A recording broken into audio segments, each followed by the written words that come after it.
Got a YouTube video you want to turn into an AI searchable source? Here's how to add it to NotebookLM. First, open your notebook and click Add Source. You'll see a few options here: Drive, Links, Pasted Text. We want YouTube.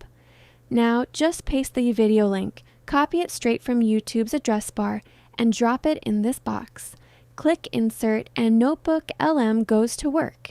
In a few seconds, it pulls in the video's transcript and adds it as a source.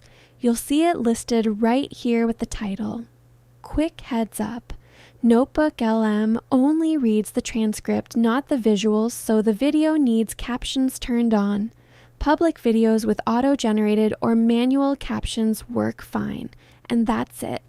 Your video's now a source you can chat with, summarize, or turn into notes just like any other document.